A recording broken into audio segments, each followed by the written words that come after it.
जावेद इकबाल 100 बच्चों का रेपिस्ट और कातिल। अगर कहा जाए कि 1999 में ये नाम सबके दिल हिला देने वाला है तो गलत नहीं होगा। इस नाम ने बहुत से ख़ानदानों की सब चैन उड़ाए रखा और बहुत सी माओं को उड़ाए रखा, और शायद आज भी बहुत सी माएँ इसका नाम सुन के ना कि सिर्फ रोती हैं बल्कि अपने बच्चों को याद करती हैं। आखिर कौन है ये जावेद इकबाल? उसने ऐसा क्यों किया इन बच्चों के साथ? उसको कैसे पकड़ा गया? आइए चलते हैं हमारी स्टोरी की तरफ। उम्मीद है आपको पसंद आई होगी। आप प्लीज़ हमारे चैनल लाइक करें, सब्सक्राइब करें और हमें कमेंट में ज़रूर बताएं कि हम इसके अलावा और कौन सा टॉपिक कवर करें। सो चलते हैं अपनी स्टोरी की तरफ। Let's go. जावेद इकबाल का पूरा नाम जावेद इकबाल मुगल था। वो 1961 में लाहौर में पैदा हुआ। उसके वालिद उस वक़्त के एक बड़े बिजनेसमैन थे और उनकी फैमिली का शुमार एक अमीर तरीन फैमिलीज में होता उस वक़्त। जावेद इकबाल की 2 बहनें और 3 भाई भी थे और ये सबसे छोटे थे। छोटे होने की वजह से ये अपने वालिद साहब के बहुत ही लाडले भी थे और लाडले होने की वजह से ये बहुत ज़िद्दी थे। ये अपने वालिद साहब की हर चीज़ जिद करके अपने वालिद साहब से मना लेते थे और इस वजह से उनको हर चीज़ उनकी ख्वाहिश से पहले ही दे दी जाती। जावेद इकबाल ने government Islamia college railway road Lahore से अपना FA पूरा किया। FA करने के बाद उसके वालिद ने उसे शादबाद में एक लोहे का कारखाना खोल कर दिया ताकि वो अपनी ज़िंदगी सुकून से गुजार सके और अपना गुजर बसर सुकून से कर सके। बट किसे क्या मालूम था एक दरिंदे के दिमाग में क्या चल रहा है। जावेद इकबाल अपने कारखाने में ज़्यादातर कम उम्र के बच्चों को नौकरी देता था, उनका ख्याल रखता था, उन्हें ज़्यादा पैसे देता था, अच्छे कपड़े देता था और बदले में वो उनसे ज़्यादती करता था। जावेद इकबाल ने इसके साथ साथ अपने मोहल्ले में एक वीडियो गेम की दुकान भी खोली और वो वहाँ पर बच्चों को फ्री गेम के लालच में बिना पैसे के उनसे ज़्यादती करता था। इसके अलावा उसने एक्वेरियम और सांपों की दुकान भी खोली। उसके साथ साथ उसने एक स्कूल भी खोला। स्कूल का नाम सनी साइड स्कूल है, AC स्कूल। वो अपने आप को माशरे में बिल्कुल ही सफ़ेद पोश और साफ सुथरा इज्जतदार शहरी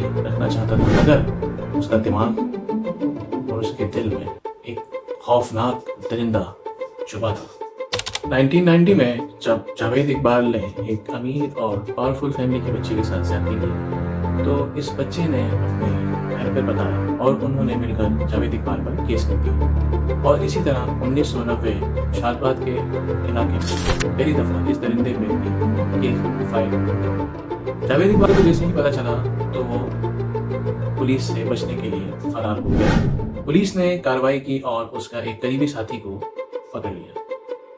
ये खबर सुनते ही जावेद इकबाल बहुत परेशान हुआ क्योंकि जावेद इकबाल को इस साथी से बहुत मोहब्बत थी, लगाव था और उसने इस साथी को बचाने के लिए अपने आप को पुलिस से सरेंडर कर दिया। पुलिस ने इसे पकड़कर और केस किया, इसे जेल में डाला और थोड़े ही अरसे बाद इस दरिंदे ने अदालत की मदद से हम जेल से बेल ले ली और बाहर आ गया।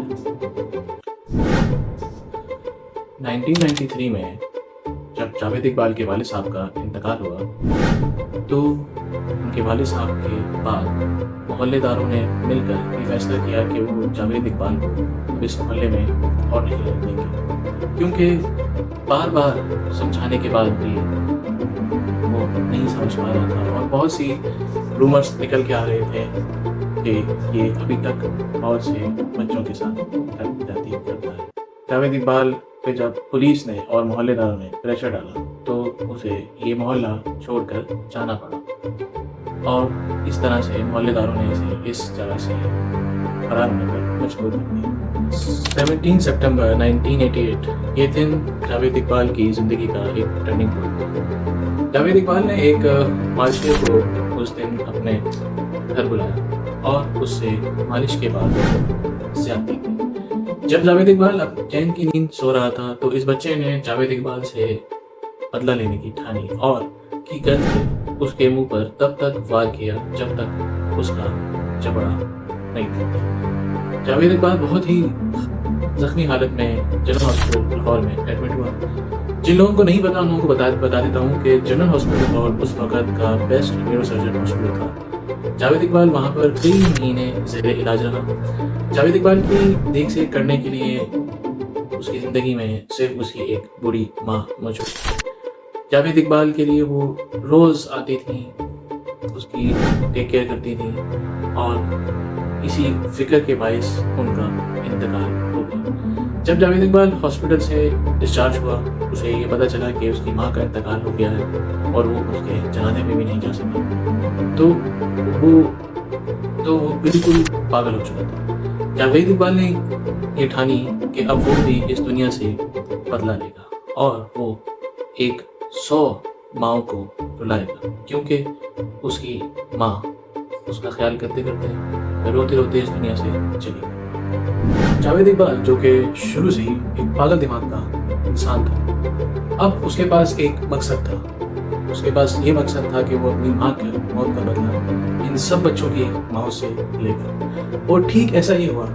और 30 सितंबर 1999 में जब वो अपने इस खौफनाक मकसद में कामयाब हुआ, तो उसने अपने आप को सरेंडर करने की ठानी। सबसे पहले उसने DIG ऑफिस जाकर एक खत ड्रॉप किया और उस खत में उसने बताया कि उसने 100 बच्चों का कत्ल किया है और उनको रेप किया है। जावेद इकबाल को किसी ने सीरियस नहीं लिया, और लेते भी कैसे?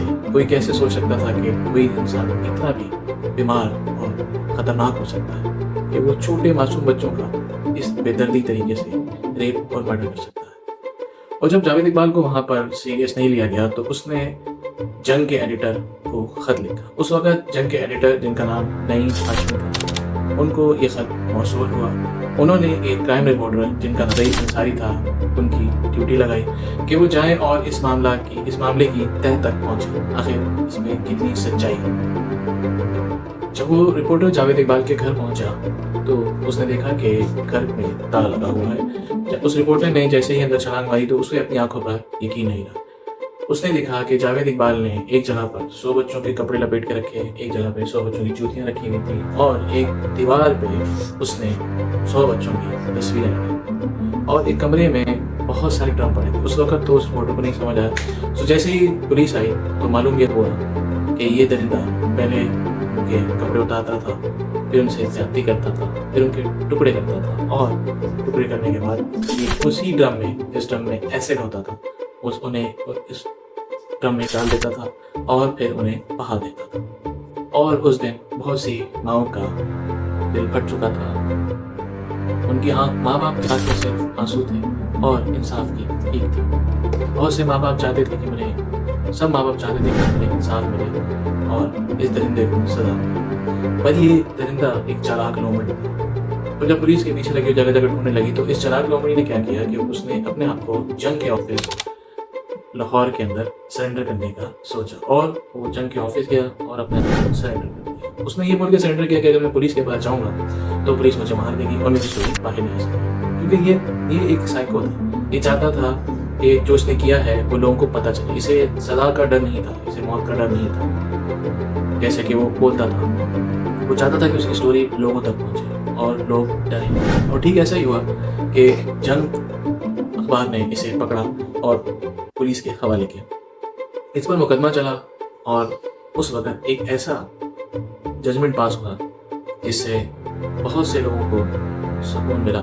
उस वक्त के जज ने ये जजमेंट पास किया कि इसे मैदान पाकिस्तान में, जो कि लाहौर में वाक़या है, सबके बच्चों के माँ बाप के सामने लटकाया जाएगा, फांसी दी जाएगी, और जब ये मर जाएगा तो इसके जिस्म के 100 टुकड़े किए जाएंगे और इसे उसी ड्रम में, इसके 100 टुकड़ों को, हर एक टुकड़े को हर अलग ड्रम में डाला जाएगा जिसमें एसिड होगा। सेम उसी तरह जिस तरह से कोर्ट का ये जजमेंट सुन के बहुत से वालिदैन के दिलों को सुकून मिला और वो इस डेट का बेसब्री से इंतजार करते। 8 अक्टूबर 2001 को अचानक खबर आई कि जावेद इकबाल, जो कि कोट जेल ब्लॉक B में था, उसने अपने आप को जेल की दीवार से बेडशीट की मदद से फांसी लगाकर अपनी जान ले ली। सवाल पर इसकी मौत एक सवाल छोड़ी जाती है। सवाल ये है कि क्या ये खुदकुशी थी, क्या ये मर्डर था, क्या वो मर गया था? कुछ भी हो, बट इन तमाम माँ बाप को इंसाफ मिला, क्योंकि ये पुलिस ने इसको पकड़ा और इसे जेल में दिया। तमाम माँ बाप को इस चीज़ से साथ दें। आप लोग भी अपने आस-पास अपने बच्चों का ख़्याल रखें और अगर ऐसी कोई भी रिपोर्ट हो, कोई भी ऐसी हरकत हो किसी और बच्चे के साथ, कोई आपके जानने वाले सराउंडिंग में किसी के भी साथ, तो आप अपने उसे ज़रूर रिपोर्ट करें और अपने बच्चों से भी बात किया करें कि अगर खुदा न ख़ास्ता उनके साथ ऐसी कोई भी गैर अख़लाक़ी हरकत हुई हो, तो वो आपसे ज़रूर डिस्कस करें, अपने दिल में मत रखें, ताकि एक और जावेद इकबाल ना पैदा हो, कोई और माँ का दिल ना रोए इस हरकतों की वजह से।